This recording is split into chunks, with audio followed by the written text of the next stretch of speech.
Chapter के पहले story में उड़ने में प्रॉब्लम आ रही थी और दूसरे में उड़ तो गए, अब नीचे उतरने में प्रॉब्लम आ रही है। नमस्कार दोस्तों, एक बार फिर से स्वागत है आपका अपने चैनल में जिसका नाम है चलिए पता लगाएं। आई होप आप सब लॉकडाउन के दौरान अपने घरों में होंगे और सेफ होंगे। आज हम बात करेंगे सीबीएसई क्लास 10th की बुक फर्स्ट फ्लाइट के 3rd चैप्टर के 2nd पार्ट की। फर्स्ट पार्ट हम लोग ने ऑलरेडी पहली वीडियो में कवर कर लिया था। आज हम बात करेंगे दूसरे पार्ट की, जो कि है the black aeroplane by Frederick Forsyth. Video काफी छोटा होने वाला है, इसलिए आपसे यह अनुरोध है कि वीडियो को फुल देखिएगा, पूरा देखिएगा, ताकि आप अच्छे से समझ पाए स्टोरी को।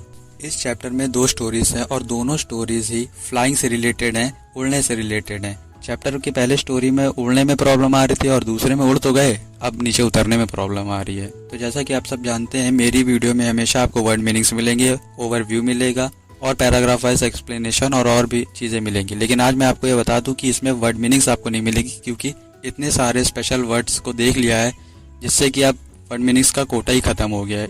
बेसिकली जो आपका मन चाहे आप वो यूज कर सकते हैं, इसमें कोई स्पेशल वर्ड्स नहीं है, तो उसके लिए आप खुश हो जाइए। तो इस वीडियो में मैं आपको बताऊंगा स्टोरी का ओवरव्यू और स्टोरी का पैराग्राफ वाइज एक्सप्लेनेशन। तो बिना किसी देरी के चलिए स्टार्ट करते हैं। तो सबसे पहले हम बात करेंगे स्टोरी के ओवरव्यू की। द ब्लैक एरोप्लेन, इसके राइटर है फ्रेडरिक फॉर्सिथ। अब मैं आपको फ्रेडरिक फॉर्सिथ के बारे में कुछ बताना चाहूंगा, जो कि स्टोरी के लिए बहुत ही इंपॉर्टेंट है। इनका पूरा नाम है फ्रेडरिक मैकार्थी फॉर्सिथ। ये ब्रिटेन के एक इंग्लिश ऑथर थे and the main thing is he served himself in the Royal Air Force as a pilot. तो ये स्टोरी हो सकता है कि इनकी कोई इमेजिनेशन भी हो सकती है, या कह सकते हैं कि इनके साथ कोई रियल इंसिडेंस हो सकता है जो इन्होंने इस स्टोरी में बताया है। तो ये स्टोरी रिवॉल्व करती है एक पायलट के अलॉन्ग, जो कि अपना प्लेन जिसका नाम है डकोटा DS-088, ये अपना प्लेन फ्रांस से वापस इंग्लैंड लेकर जा रहा होता है और ये अपने हॉलीडेज के बारे में सोच रहा होता है कि कैसे वो अपनी हॉलीडेज को अपने फैमिली के साथ स्पेंड करेगा। लेकिन तभी उस साफ आसमान में, एकदम साफ वेदर में अचानक से कुछ ऐसे स्टॉर्म आ जाते हैं, ऐसी प्रॉब्लम्स आ जाती हैं जिसे देख करके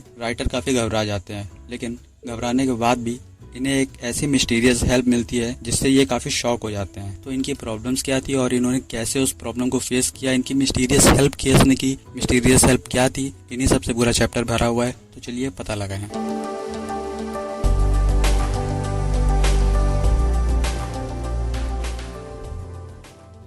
अगर हम बुक वाइज देखें तो स्टोरी में टोटल 14 पैरास हैं और इसमें हम लोगों ने 1 और 2 लाइनर्स को इग्नोर कर दिया है। लेकिन इसके पैराग्राफ्स काफ़ी छोटे छोटे हैं, इसलिए मैंने आपको इसे 3 सेक्शन में समझाने का फैसला किया है, जिसमें से पहला है author flying his Dakota aeroplane. लेखक कहानी की शुरुआत कुछ इस तरह से करते हैं कि वो अपना ओल्ड डकोटा एरोप्लेन फ्रांस से वापस इंग्लैंड लेकर जा रहे होते हैं। उस रात का मौसम बताते हुए पहले वो लिखते हैं कि उस रात आसमान में कोई भी बादल नहीं था, आसमान एकदम साफ था और तारे साफ साफ चमक रहे थे। ये समझने के लिए हम आज का एग्जांपल ले लेते हैं कि जब से हमारे देश में लॉकडाउन इम्प्लीमेंट हुआ है, वेदर काफी साफ हो चुका है, पोल्यूशन काफी हद तक गिर चुका है, इसलिए हम आसमान में तारों को साफ साफ देख सकते हैं।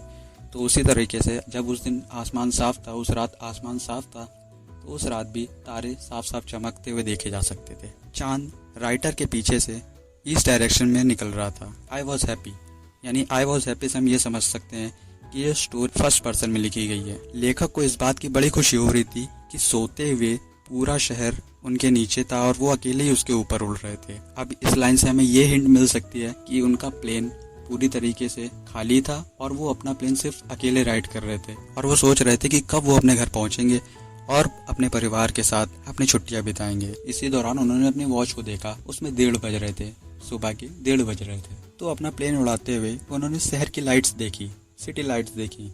इसलिए ये जानने के लिए कि क्या वो सही रास्ते पर हैं कि नहीं, उन्होंने पेरिस कंट्रोल रूम से कांटेक्ट किया। अब पेरिस में क्यों कांटेक्ट किया, क्योंकि अभी वो अपना प्लेन ज़्यादा दूर तक नहीं ले जा पाए थे और पेरिस फ्रांस की कैपिटल है, इसलिए उन्होंने वहाँ कांटेक्ट किया। इसके लिए उन्होंने रेडियो ऑन किया और पूछा, Paris control, Dakota DS-088 here, can you hear me, I am on my way to England, over. और उधर से कंट्रोल रूम से तुरंत ही जवाब आया कि DS-088 I can hear you, अब आपको 12 डिग्री वेस्ट की तरफ मुड़ना है, ओवर। इसलिए राइटर ने अपना मैप और कंपास चेक किया और साथ ही एयरप्लेन के सेकंड और लास्ट फ्यूल टैंक को यूज़ किया और प्लेन को 12 डिग्री इंग्लैंड की तरफ मोड़ दिया। सब कुछ अच्छा चल रहा था, इसलिए उन्होंने सोचा कि वो बिल्कुल सही समय पे अपने परिवार के साथ होंगे ब्रेकफास्ट के लिए। वो बेसब्री से अपने इंग्लिश ब्रेकफास्ट का इंतजार कर रहे थे। पेरिस कुछ 150 किलोमीटर पीछे छोड़ गया था, लेकिन तभी आसमान में बड़े बड़े और घने घने तूफानी बादल दिखाई दिए।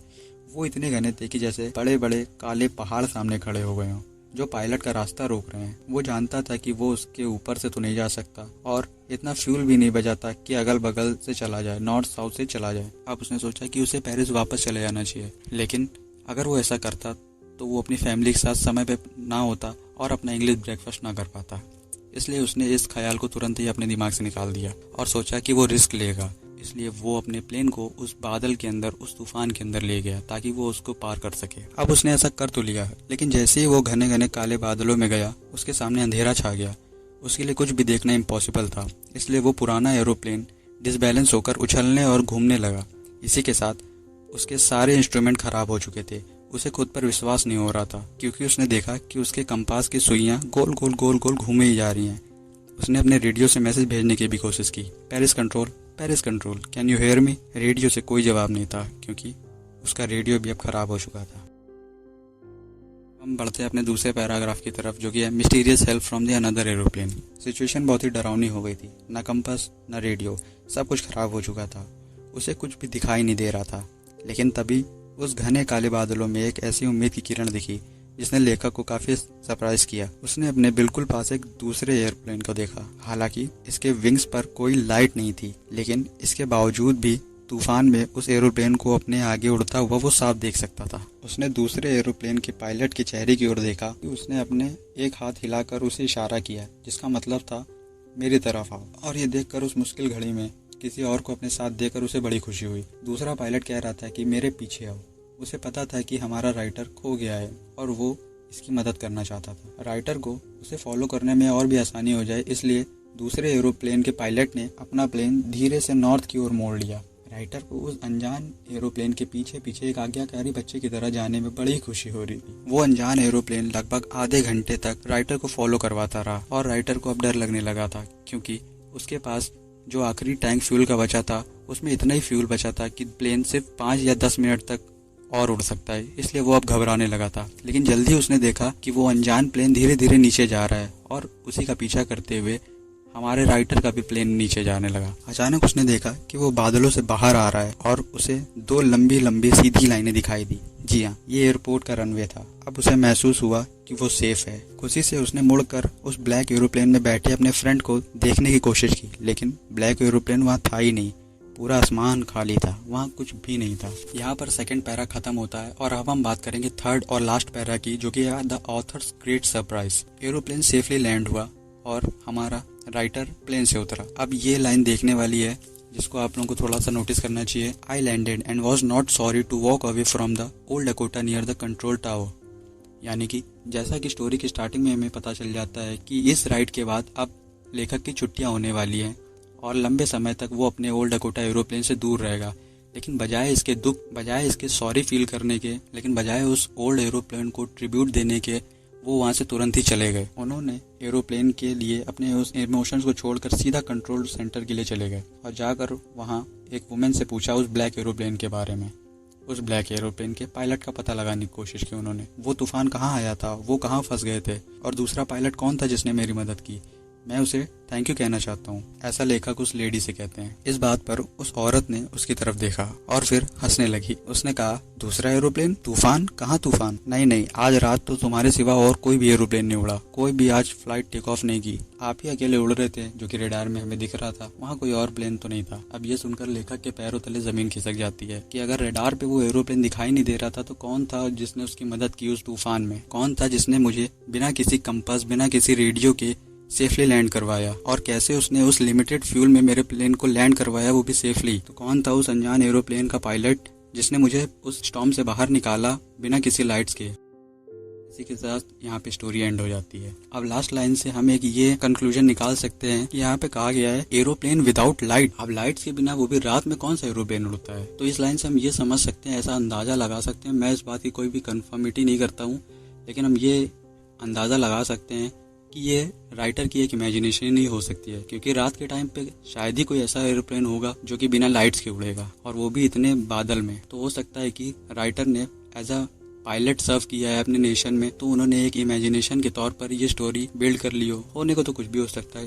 पर चलिए, आई होप आपको ये वीडियो समझ में आया होगा, अच्छा लगा होगा। तो वीडियो देखने के लिए पूरा थैंक यू। और अगर वीडियो अच्छा लगा है तो सब्सक्राइब वाले लाल बटन को मार के काला कर दीजिए और लाइक वाले काले बटन को मार के नीला कर दीजिए। तब तक के लिए मिलते हैं आपसे नेक्स्ट वीडियो में नेक्स्ट चैप्टर के साथ। Thank you very much. आप सब घरों में रहिए, सेफ रहिए। जय हिंद, जय भारत।